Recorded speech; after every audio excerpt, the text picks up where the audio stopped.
Now, some guys will talk about a percentage of swing, so I'm going to swing at 50% speed, but I've never really got on great with that.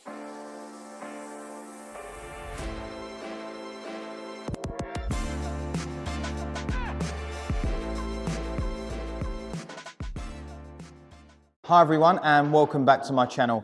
In today's video, I wanted to do a slightly different one. I wanted to talk a little bit around practice and how I practice if I was going to hit some balls, and how I ask some of my students to practice as well, because practice does go beyond just technical. I think we have to develop quite a few skills, certainly in my area, the long game area, to be able to be quite good at golf.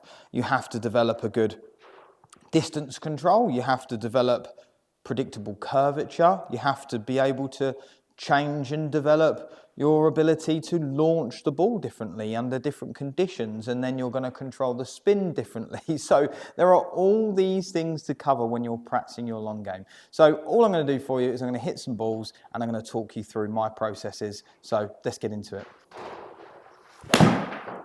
So how I practice. So if I was to practice and go down the driving range, there's a few things that I would do.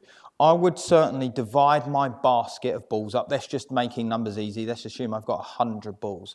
I would divide those into technical practice, skill-related practice, and then some sort of deliberate outcome-related tasks as well. So I'll talk you through those. So the first thing we're going to talk about is the technical side. Now, I'm sure we've all got things in our golf swing that we want to improve. I know I have, and in my own game, I tend to get my arms stuck across my body as I start to turn into the downswing. So for me, I'm always working on letting my arms fall down a little bit faster so they sync up with the body a little bit better, and then turn and rotate through the shot. I feel like when I do that, I hit much better shots. Now, how would I do this? If it was me trying to make a technical change, there's a few things I do. The first way I would make a change is the freezer drill. So I would go into positions, I would stop, check I was in a good place, head down, and then hit. Now, this isn't a drill that I'm particularly bothered about the outcome. It's very difficult to be able to hit balls while stopping. It's purely about understanding where I'm trying to put the club and how I can come down from there.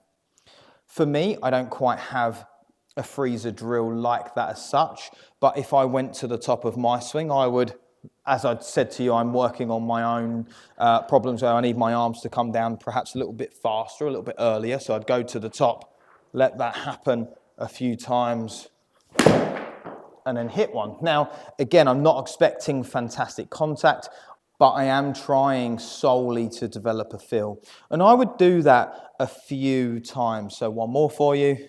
I'd go to the top, let them fall down a few times, and then make a few more swings.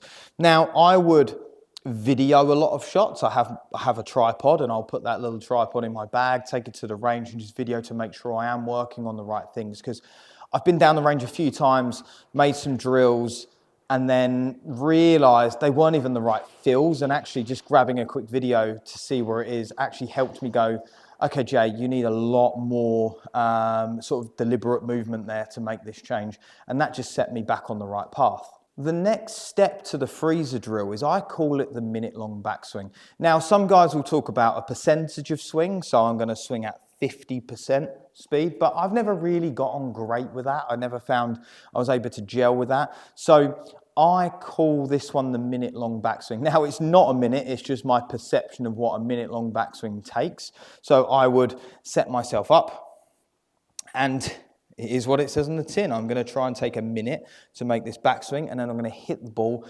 full after that. So for me, if I'm making some backswing changes here, let's assume that I'm trying to change my takeaway, or I'm trying to change the position at the top. I would start to move very slowly into the backswing, feeling like this is taking forever. And I can really feel and see where things are, and then hit one in the downswing. So I'm able to start building in a little bit of flow to that. There's no stoppiness, there's no pumps. I'm literally, again, if it was a takeaway change for me. I'd be doing it very slowly. I can see if it goes in there. Nope, that's not right. Start again.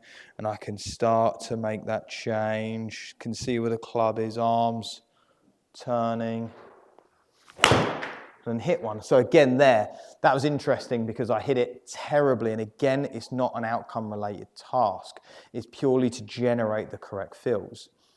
Then I would start to move up to, let's call it a 30-second backswing. So now trying to bleed in the feels a little bit better. We're trying to do it at double the pace I just did it, which is still obviously extremely slow. But a little bit easier to time. Now from there, what I would do is I'd hit a few full swings afterwards. I would stand there and I would certainly hit some full swings with the same sensations. And then I would certainly drop back down like it was a ladder. So I hit some full ones, I'd go back down all the way to the bottom, do some freezers, minute, 30 seconds, full, and then all the way back through the ladder again. And that's how I would generally structure my technical practice. As I'm doing them slowly, I would video, not every cycle, but I'd certainly be wanting to make sure I'm still on the right tracks, as well as just breaking things down and taking it a little slower to make these changes. And you'll be shocked at how awkward they feel, how difficult it is, and if you're using a tripod, probably that you're nowhere near where you think you are. So there's a really good one there. Once I feel like I've got my swing a little bit more dialed in, I would start to move into my skill-related practices. So this is where I would play some different games with myself. I'd certainly go back to being a kid. I would mess around. I would try and move the ball as much as I could on different shots because at some point I'm going to need them. I'd hit probably a few draws, a few fades, a few low ones. Obviously looking out for things I'm not very good at. I know I'm not great at hitting that low fade, so I might spend a little bit more time over that, but I definitely feel like spend some time on the shots you're not good at. What we do is we all go down the range and we practice things we're good at because we enjoy them and we don't want to waste our money on the balls for sure, but if we're trying to improve, we need to practice the nitty-gritty bits. We're trying to get better at the things we're not so good at. So for me, I'll maybe hit a few shapes. So I'd start off, I'll only hit one or two for you, but I'm going to start to hit a draw, figuring out how my alignment needs to be, how differently I need to move, because it is going to be different. And you can see here how the ball starts to shape. And then I'd go on to the next shot, which is going to be a fade for me, which is not my comfortable one. But again, figuring out how I can hit that shot more appropriately. So for me, I'm not very good at hitting a fade. So moving the ball up, angling my body left, all things that help me hit that cut shot. So I've figured out over time, which is a skill set as much as anything else on how to do that. Let's see if that cuts back.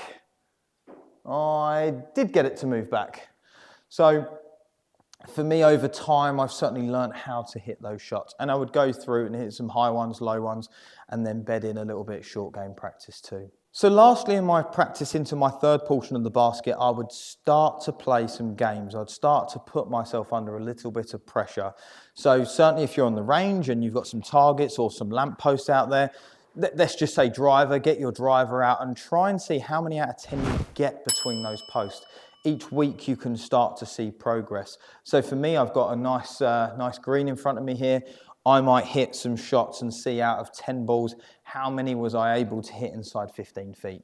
So I might hit a few balls.